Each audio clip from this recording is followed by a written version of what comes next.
Stand by. Air audience with maximum.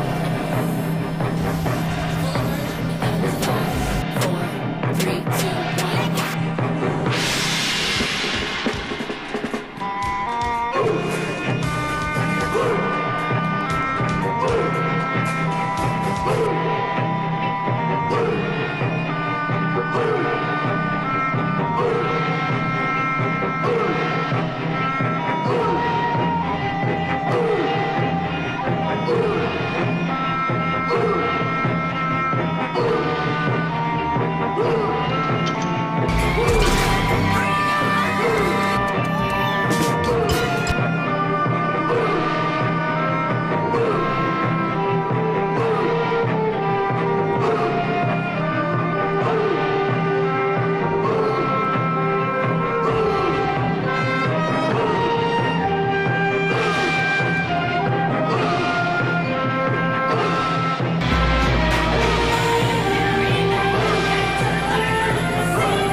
Good day, everybody. How are you? Morning Talks with Ro is right around the corner. Good morning, everybody. How are you?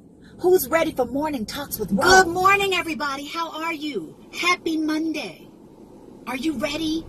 Morning Talks with Ro is right around drop the in corner. and leave you with something tangible to work with and practice, because some of the things you're going to hear right on a regular basis, but if you're not practicing it, it doesn't make it real. It doesn't settle in as wisdom, right?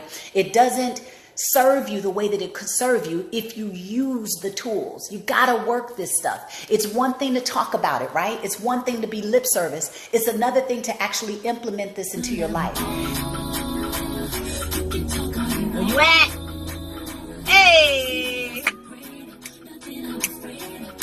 Y'all ready to level up with Morning Talks with Ro? Here we go. 5, 4, 3, 2, 1.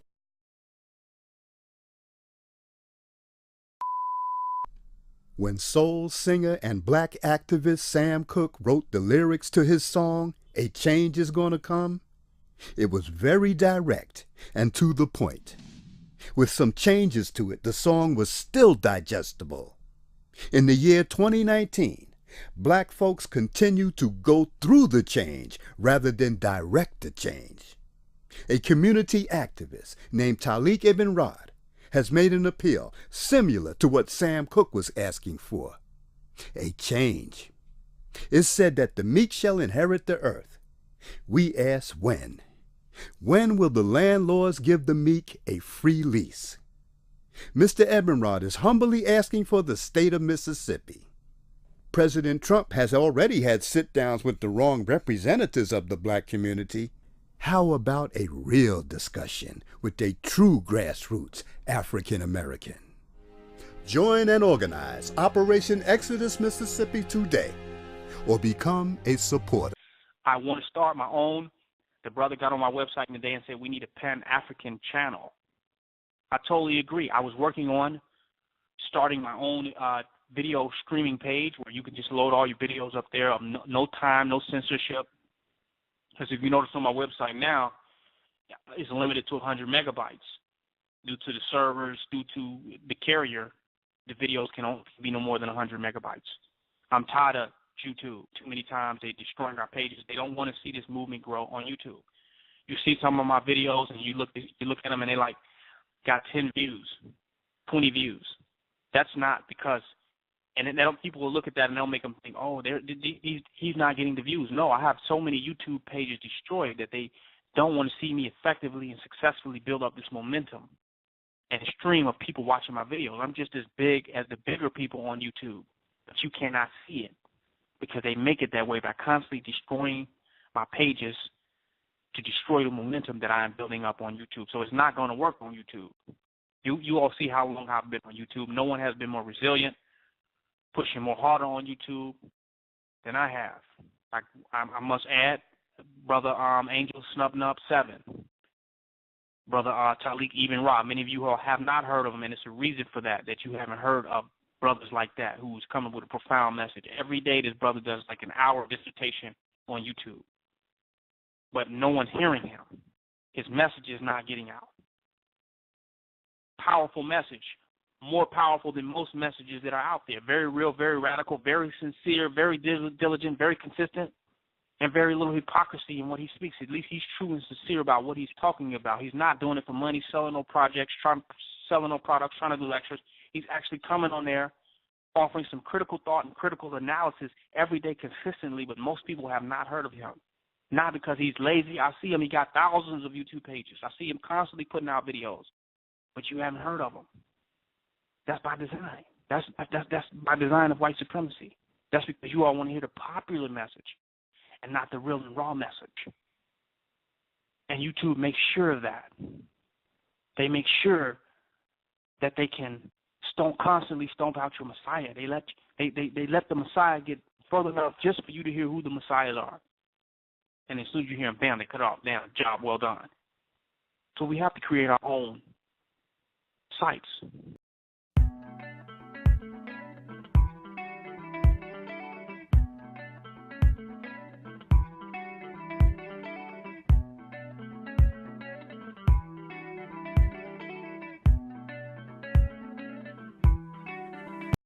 Free your mind.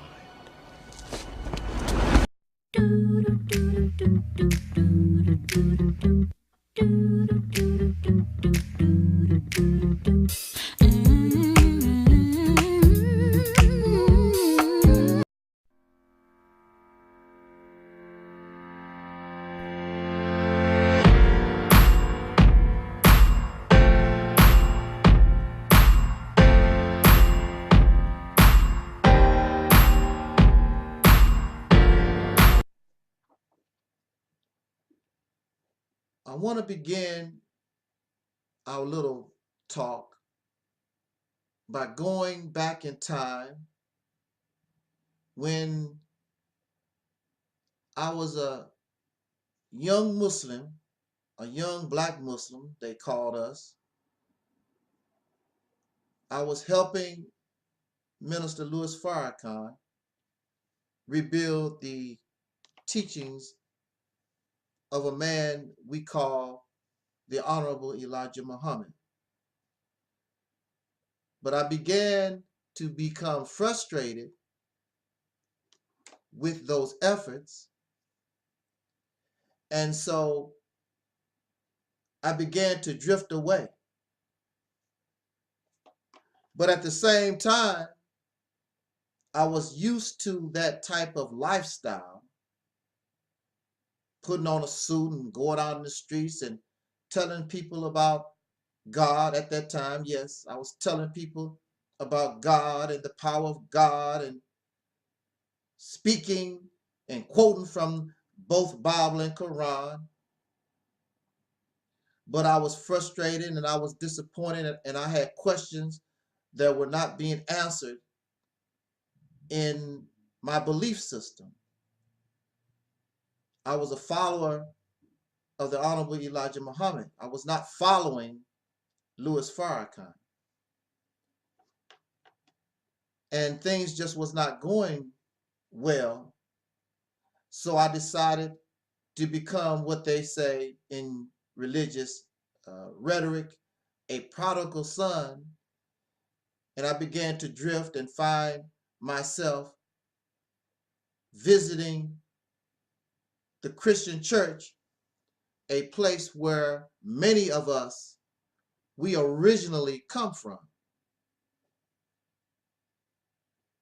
And during my period of time in my travels outside of Islam, I met and I friend many Christian pastors.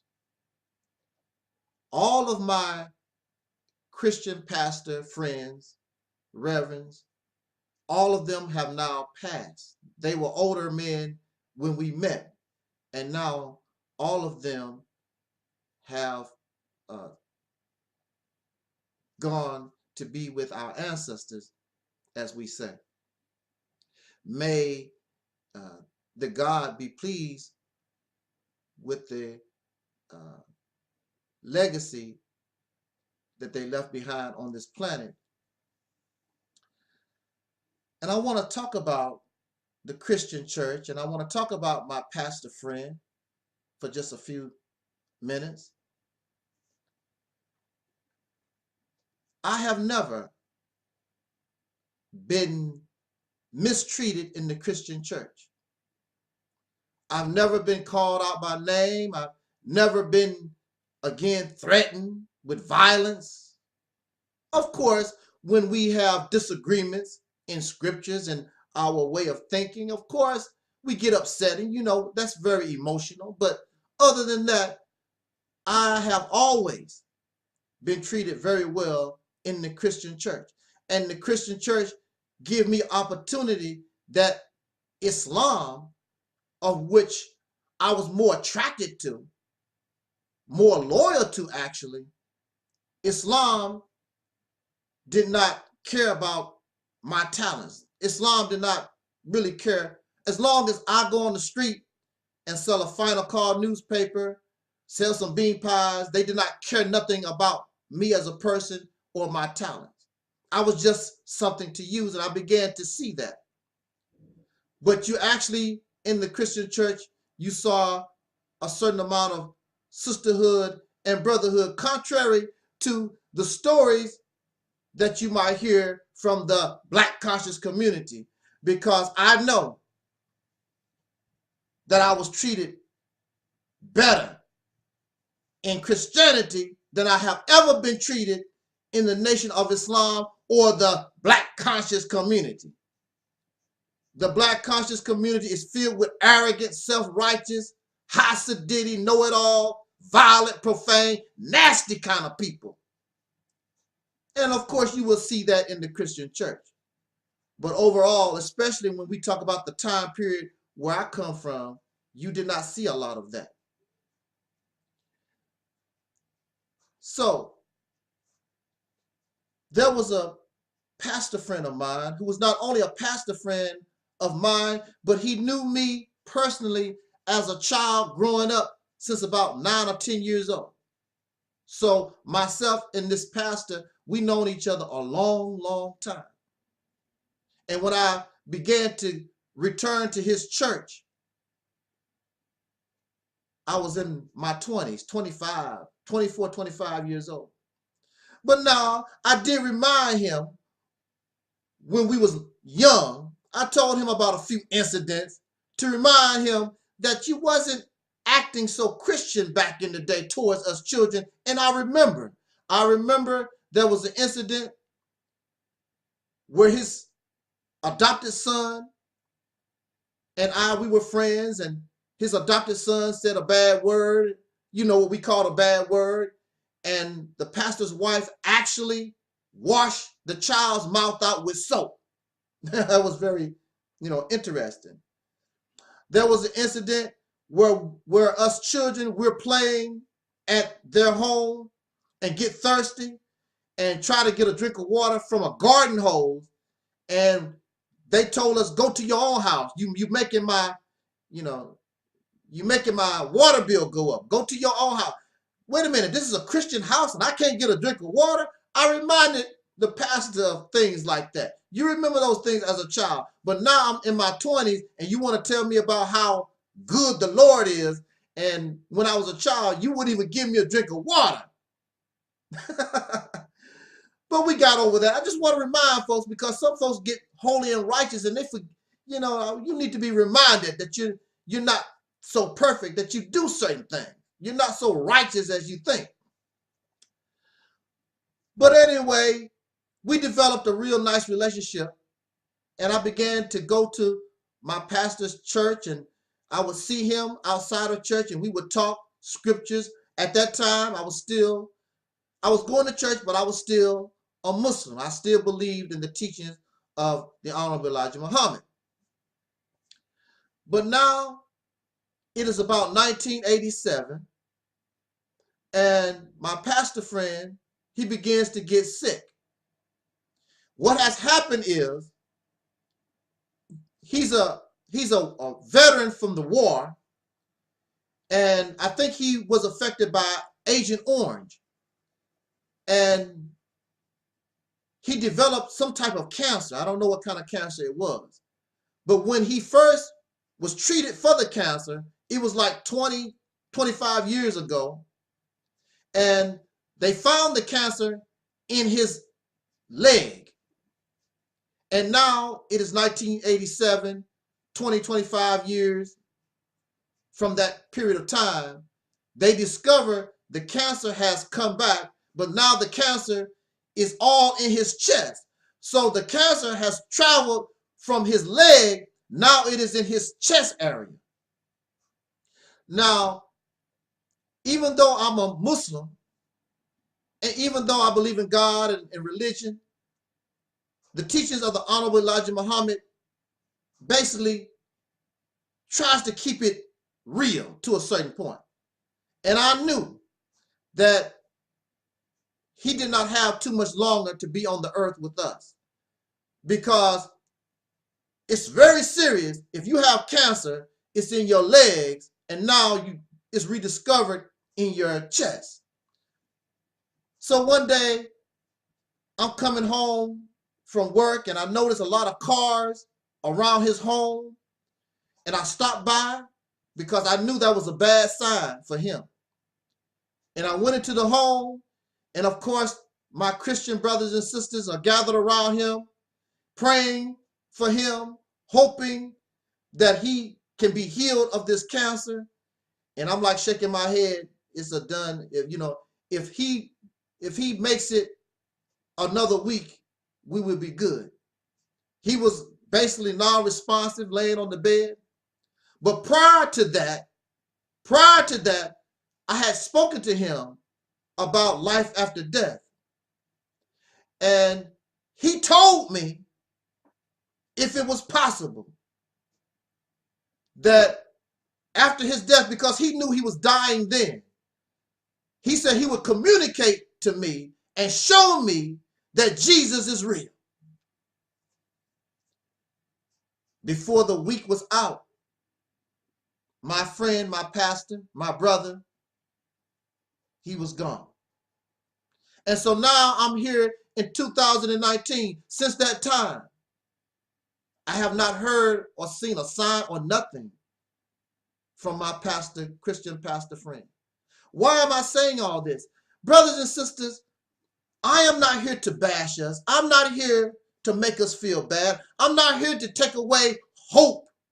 We need hope. Out of all the things in the world, the so-called Negro in America, I know the descendants of slaves, we need some hope. We need something to believe in. But we're not going to get anywhere when we put our faith and our hope in that which is not real. It's just not real. What was that old movie, Car Wash? If you want to believe in something, why don't you believe in me? Because all the things that we pray for, that we want, chances are it is associated, and a man can answer those questions. The world that you hate right now can be easily changed by men. Your hope and your faith in the goodness of men. If there is no goodness, if there is no righteousness, if there is no compassion or real content of character, as Dr. King said, in man, then we're done anyway. There's no prayer, there's no God, there's nothing that can be done if that essence is not in another man, because that's where your answer is going to come from. Tornadoes aren't giving us a problem. Earthquakes and snowstorms. Our problems that we really complain about is our association with other human beings. So the answer that we're looking for, and the God that we should be looking for and dependent upon, is the God in our living cells that we actually know. I'm waiting. It's been since 1987. I have not heard anything, and I would not freak out. I'm looking for this sign. I'm looking for a message from my pastor friend. In fact, my uncle died a few years later and told us the same thing. We have not heard from my uncle. We have not heard from my pastor. And we will not hear. This is the reality, whether we like it or not. You can try to ignore. It's not going to help you none, because you're going to have to face, and we're going to have to face reality. We're going to have to accept things as they are, no matter what you hope, no matter what you believe. And we would fare better, we would progress better when we just accept the reality of things. It's just that much easier. It's just easier. That's all I'm saying. But I love us. If you need that, please don't feel as though I dislike you or I'm making mockery of you. Some of us need that. If you need that, but please don't get on my case, because I don't need that. I have hope and I have faith in me. I have hope and faith in you that we can change this if we want to. If you don't want to, of course, it's not going to get done.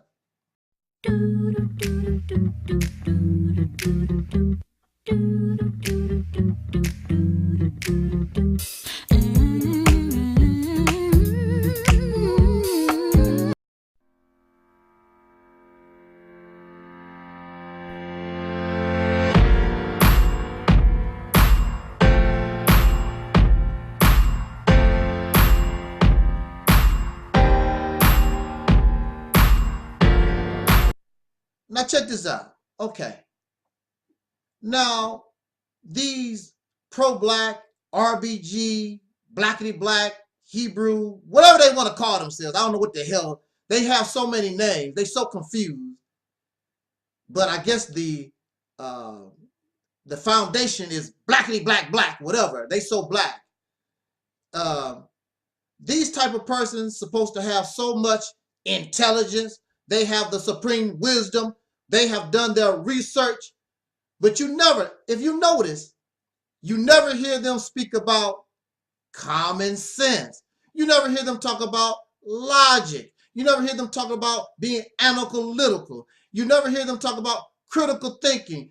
And you're never going to hear that because they have an agenda. They don't want you to have critical thinking. They don't want you to have common sense. They don't really want you to question. They want to present something to you and you're supposed to just accept it because it sounds good to them. That's not what's happening here. When you come here, I expect you, and you have the right to question. Does that make sense? Is that logical? Are you doing it within reason? Are you really analyzing? Are you really examining? You have the right to do that, and I embrace that. So, I don't have a problem with that. However, no matter how much you try to explain to some folks, they just can't comprehend. You cannot explain trigonometry, algebra to a 2-year-old.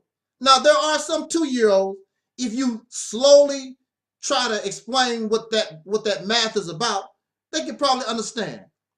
But we don't teach.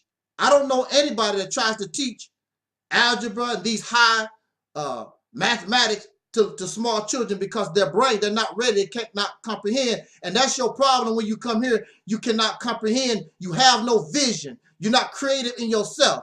You are depending upon something that you read. Somebody's doing your thinking for you. Somebody else has influenced you. You cannot think for yourself. So thus you cannot solve problems, or you cannot see outside of that thinking process. That's the problem with all this black conscious, blackity black, I am the black, I love black folks, whatever. With that type of mindset, it makes you limited in your thinking, limited in your sight. You have no vision. And what do they always say? A people with no vision shall perish. And what have you been doing? You are perishing. Is that a word? Yeah, you are on your road to extinction. You are on the road to perish. So I had a troll come to me and try to put words in my mouth that I never said. Then the troll tries to backtrack, trying to explain that's exactly what I'm saying. If that's what I want to say, I will say it. I'm not scared of you. If that's what I'm representing, I will say that. Whatever it is that I want to say, I will say it. You don't tell me what you really trying to say. If I want to say that, I will say that. Now, real quick, let me explain something to you. Operation Exodus, Mississippi is not building a nation. I'm not building a community. We're not doing none of that thing. None of that. This is why many of these people are confused. We're not trying to, that's not what Operation Exodus Mississippi is about. Not building no nation. Not building nothing, the crap that you think that you have in your mind, because that's what you're used to. When somebody said isolate the black folks, separate from the black folks, you automatically think nation building, trying to do, that's not what we're doing. We're doing something that is a process that, if implemented, requires people I will never know. I will be dead and gone. Now, let me try to use this as an example, because I'm only going to try to use 15 minutes to give you an idea of where we're going with this. And I'm going to use the example of Adolf Hitler. And clearly, we're not Nazis. We're not trying to be Nazis and don't want to be Nazis. But I want to try to give us an idea of where we're going. Those who come to this channel, you know exactly what the deal is. Two examples real quick. You have the Civil Rights Bill, okay? You have affirmative action. This action of affirmative, being on the affirmative, this Civil Rights Bill, this was for the benefit of descendants of slaves born in America having dark skin. It does not make no difference if you're Christian, Muslim, homosexual, biracial. It don't make no difference. It was created for black folks. It has nothing to do with a political idea or anything. It is something that was given to us regardless. No matter who you are in this nation, you benefit from civil rights and you benefit from affirmative action. That's what Operation Exodus Mississippi is about. It's not about who you are or what you are, your idea of what you are as a person. It's simply to make our situation better, regardless. Just like the Civil Rights Bill, just like affirmative action. Now, to put yourself in a better position in order to gain power. Because if you don't have no power, you're not going to get, nothing else is going to happen anyway. So you can do your little nation building, which you continue to try. No nation, no neighborhood, no town, no city. You have nothing because you don't know what the hell you're doing. You don't know the process, and you really don't understand the people that you're dealing with. You really don't understand soul people. So you can do your little groups, get in your little tribe. Operation Exodus Mississippi wants to benefit the 40 to 70 million, not this few thousand over here, not this little clique over there. Just like the Civil Rights Bill, just like affirmative action, benefits all. Even you suckers that talk about black power and don't have no damn power. So we have a person like Adolf Hitler.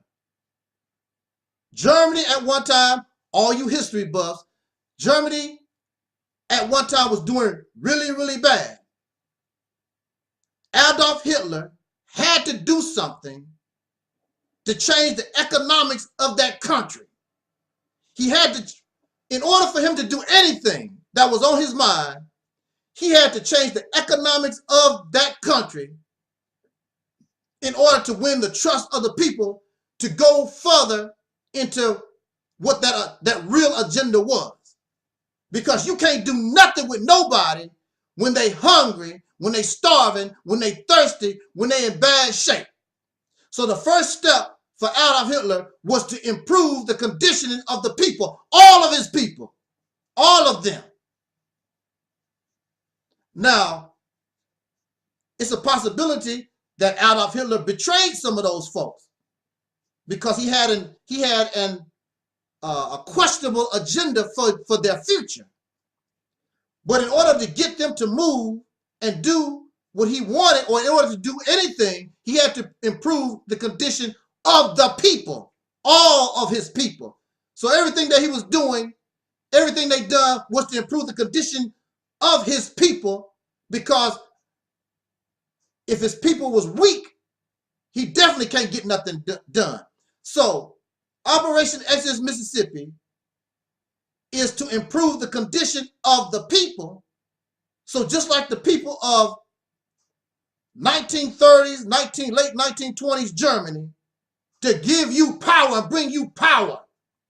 And so when you give the people power, when you become like a Jesus to them, when you was hungry, somebody fed you, showed you how to feed yourself. When you was blind, they made you see, and all that type of good stuff. Then they are more prone to listen to you. So now, all these other things come after. And we don't want to hurt our people. They already been hurt enough. I don't want to hurt nobody because you are homosexual. I don't want to hurt you. I don't want to discriminate against you. The same can be said if you are alcoholic or dope fiend or a murderer or whatever you are. We're going to heal. We're not going to condemn. We're going to try to seek to heal those who have been injured, including ourselves. I'm not going to leave myself out. These people think they are self-righteous. If you notice, when they talk about these sins, they never talk about their own personal sins. Oh, it's all right for you to want to get drunk, smoke cigarettes, or whatever else that you like to do. But anybody else who has been affected by sin, oh, we're just going to kill them, condemn them, or whatever. That's not how, but I love you. We love you. And we're going to treat everybody the way we want to be treated. And we're not going to cause our people harm. You, the descendants of slaves born in America, having dark skin, you have been harmed going on 500 years. I'm not going to add to that. I'm not going to become your oppressor. I'm not going to tell you what to do. Whatever we offer, you're going to do it on your own. Just like the people in Germany. They was not forced. They did this on their own voluntarily. And they supported that which was supporting them. However, the leadership had an authorial, it's a word that I'm looking for. I can't think of it right now. But it was they had what's the word I'm looking for? But anyway, they had a horrible motive in the background. Here, we're going to build us up. We want to give you power. And we want ourselves to become a righteous people. And if we cannot get that in this setting, then we are going to exodus. Not just exodus in panic, not exodus because you're forced to do that, but we are seeking a organized exodus. And all of us, the 40 to 70, will agree, I think it's time for us to go, instead of you getting mad, oh, these Negroes don't want to separate it. No, that's because you have not set the mindset. You have not conditioned the mind and the body in order to be ready for an exodus, which is the real solution when it's all said and done. If you cannot change that condition in the current environment. But see, you want what you want when you want it, and these people are filled with that feel-good stuff. We are in a situation going on 500 years. You're not going to just blink and all of a sudden everything is going to change. It took 500 years to get us in this mess. It's going to take a lot of years to get us out. But do you have the wisdom? Do you have the plan? Do you know what to do in order to put the people on a path so that eventually we can end up in a good place without causing harm to others? You don't have to cause harm to others in order so that you can benefit yourself. Can you do that without causing harm to your own people that you claim you love? I'm pro-black, but you hate this one, you don't like this one and that one and blah, blah, blah, y'all fake son of all your souls in. So that's where we stand.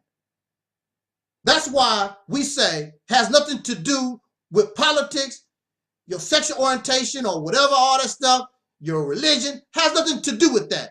Us as a people, so that you can walk down the street and don't have to worry about racial profiling and gerrymandering and redlining and being shot by a cop because you're black and discrimination in housing. At least in this place, you can feel a little safe. In this place, if we put everybody in the right mindset, we can create a heaven. We can create a place of quarantine, isolation from the rest of the madness. And then once people see the success and see that's the way to go, then we can spread ourselves out. And there's a lot of other things that I would like to talk about, but I cannot do that because you don't tell your enemies what you got up your sleeve.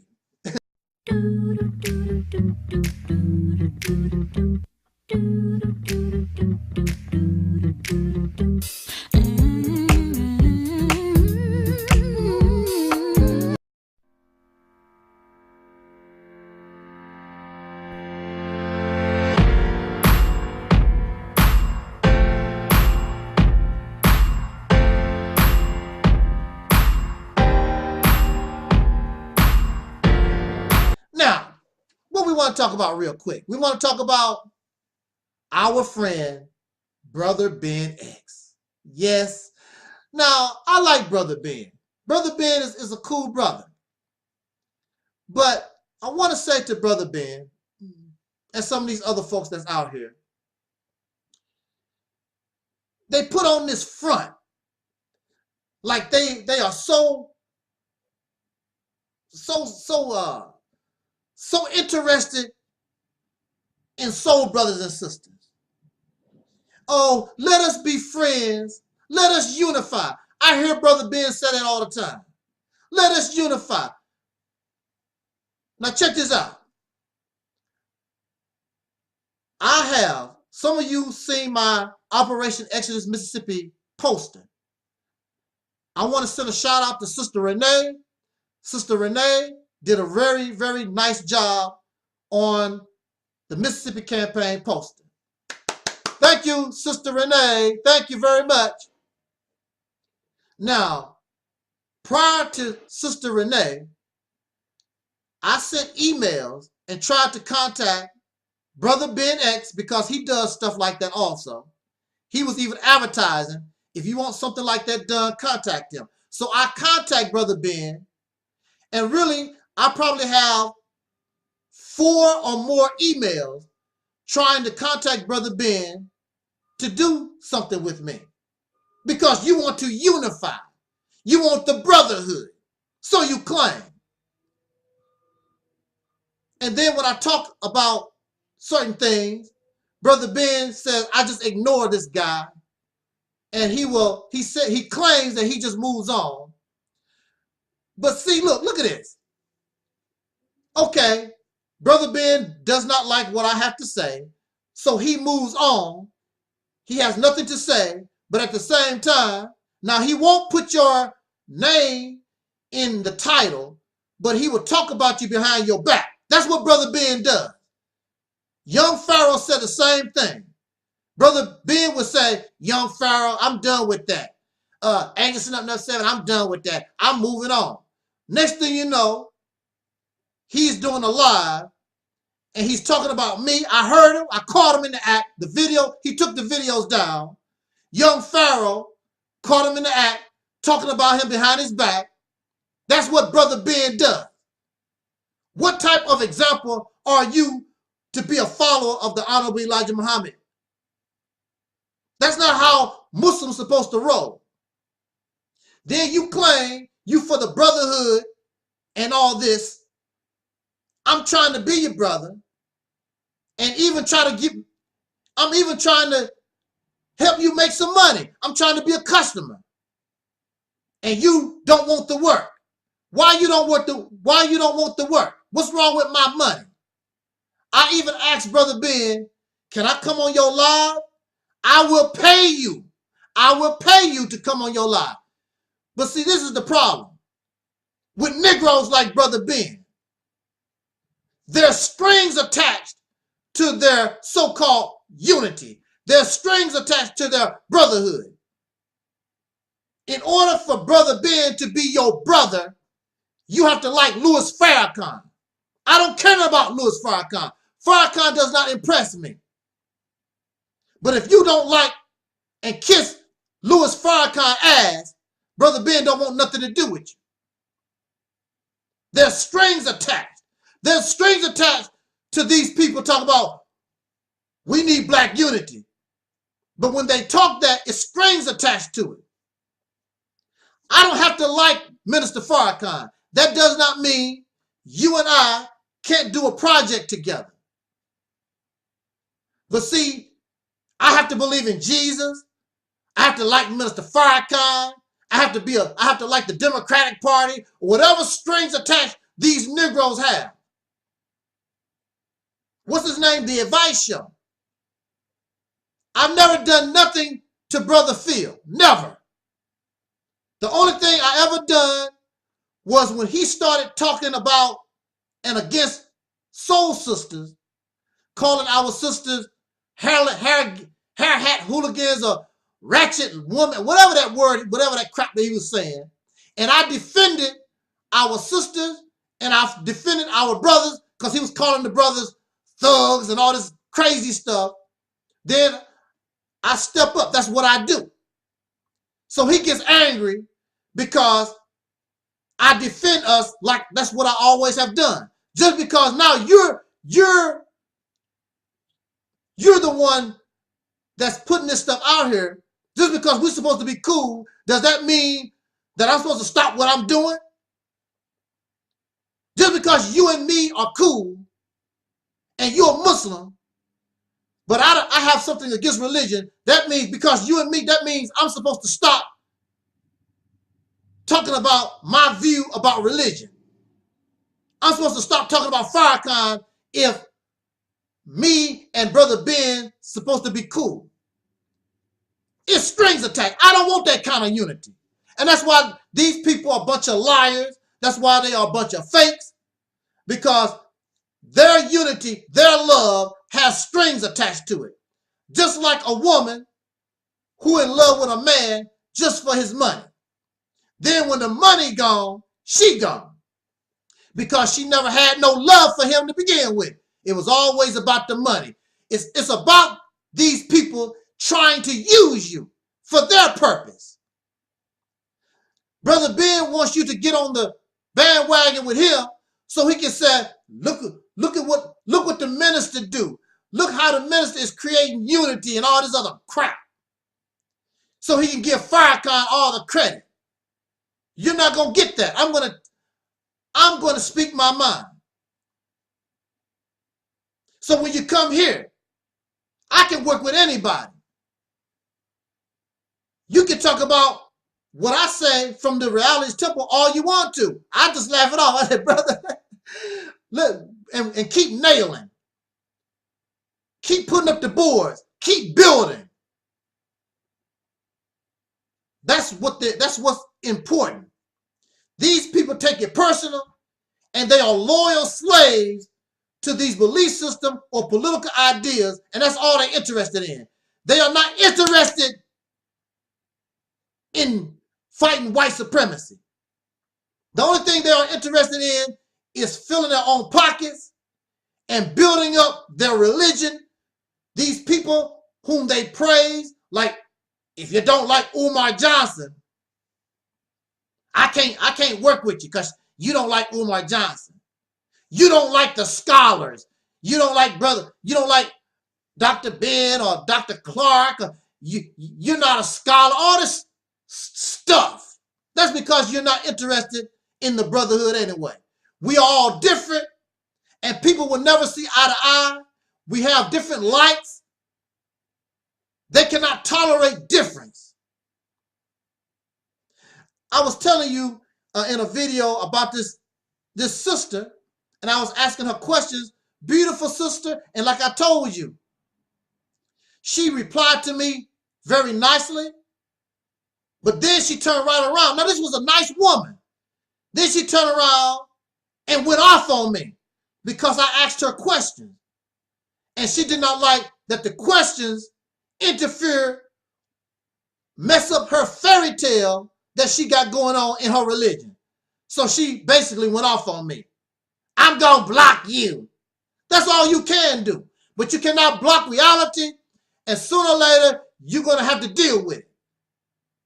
You can live in your fantasy world just like those people who smoke, get drunk. Sooner or later, you're going to get sober. That's why some of these people constantly smoking weed, constantly drinking, because they don't want to deal with reality. They don't want to deal with the real world. And that's what you do. Allah, you pray and you read all these books and listen to the DVDs, trying to keep your mind filled up with all this fantasy, fiction, fairy tale stuff, so you don't have to deal with the reality of things. And you wonder why nothing is changing. Nothing is changing is because you are stuck in a fairy tale world. So, see, I can't get with that. These guys are fake. Is that what you want? Is this what you support?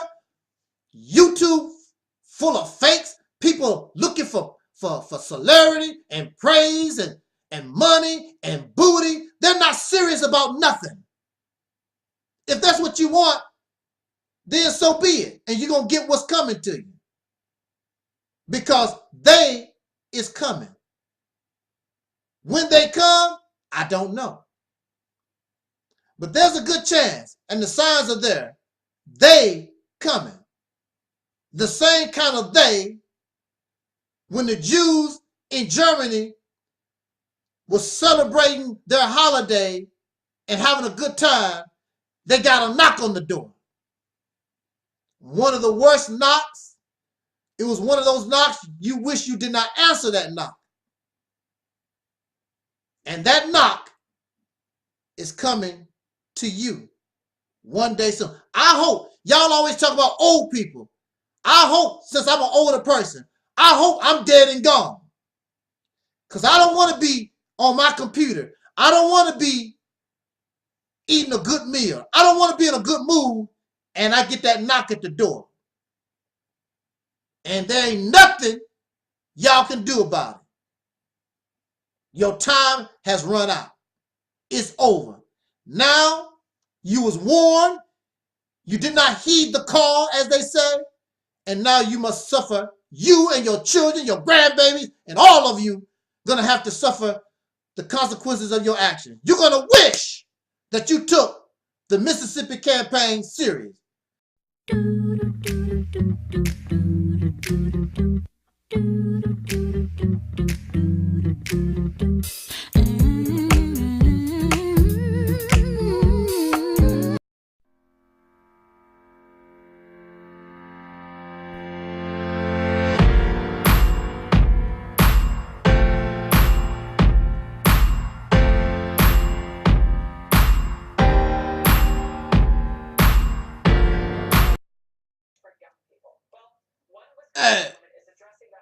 Hey man, you said this thing on, man.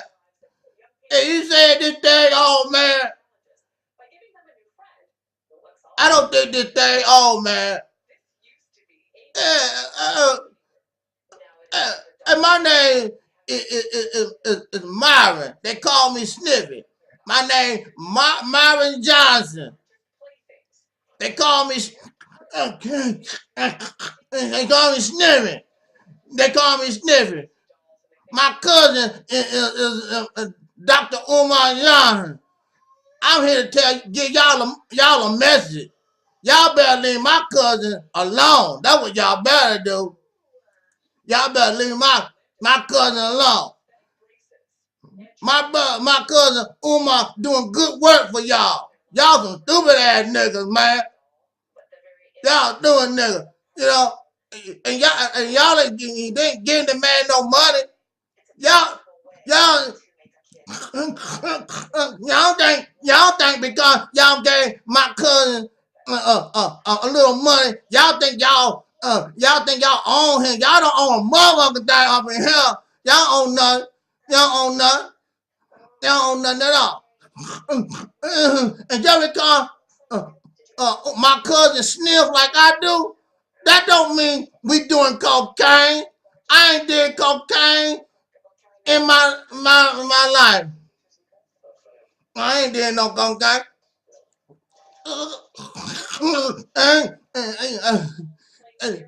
And y'all gonna be looking real stupid August the 2020 when my cousin open up that school. Yeah, he gonna be opening up that school, and them boys gonna be getting educated. He gonna be doing more than y'all dumb ass kids. That was y'all. Now y'all ain't. He gonna be. We gonna be looking good. Cousin Umar, hey man, don't worry about them haters, man. Don't be what. Don't worry about them people like them people ain't about nothing, man.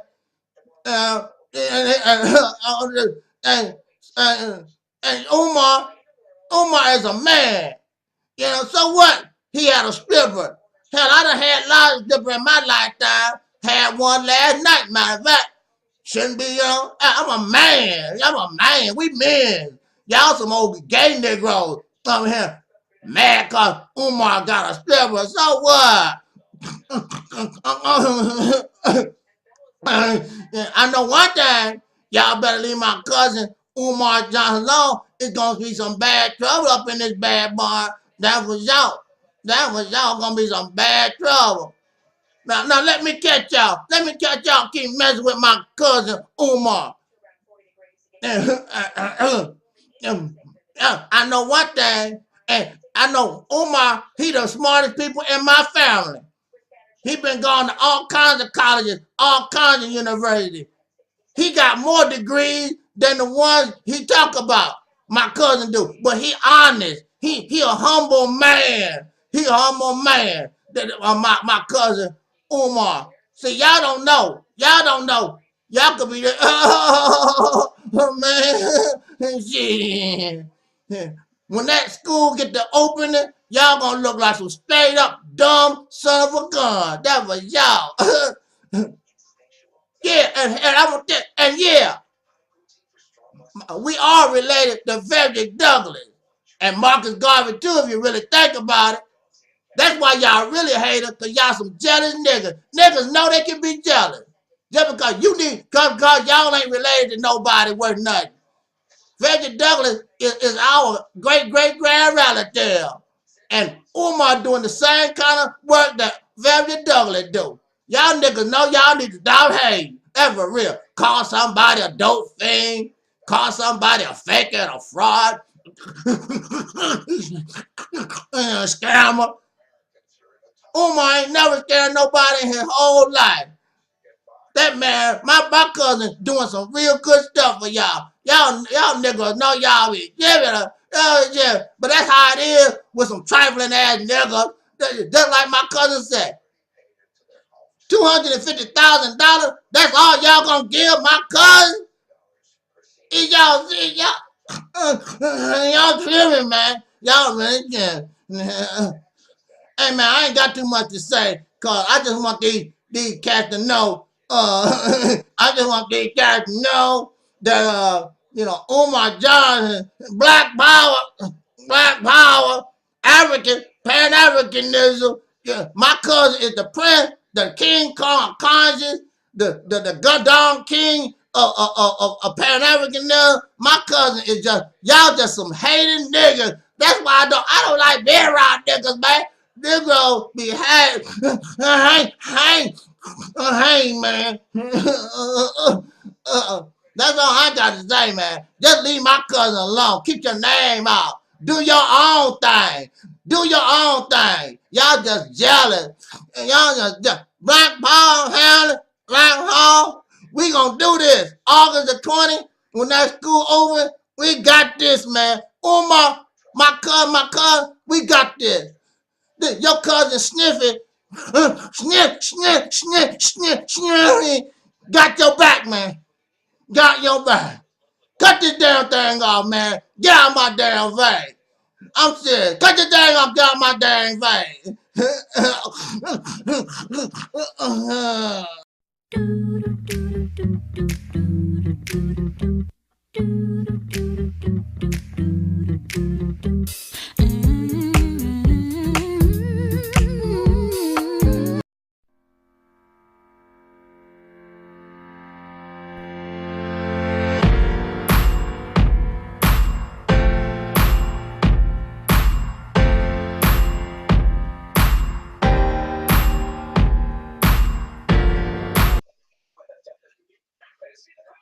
Oh, I do want to say this.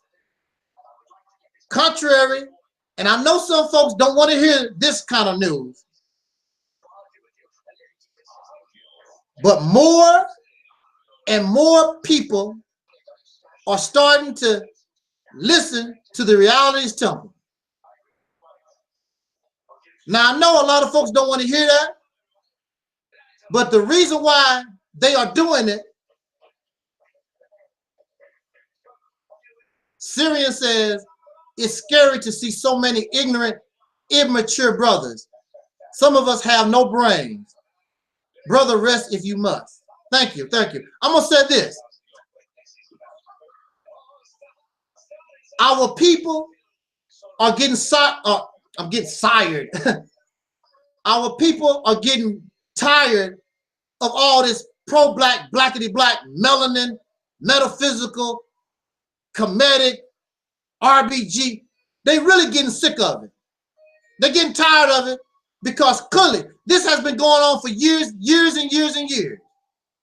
And they can begin to see that it's not going nowhere. That's not my fault. You can get angry at me all that you want to. It's not my fault. If the pro-black, RBG, Nation of Islam, all these folks, I mean, y'all put on a good show and you talk a good game, but there's nothing happening. People are tired of giving them money and their time. They see that all this blackity black, pro-black, metaphysical, comedic, Hebrew Israelite, more stuff, it is not going nowhere. They're getting sick of it. So when they watching these videos and they just so happen they might see the Reality's Temple, they said, let me see what that's about. Hold on a minute.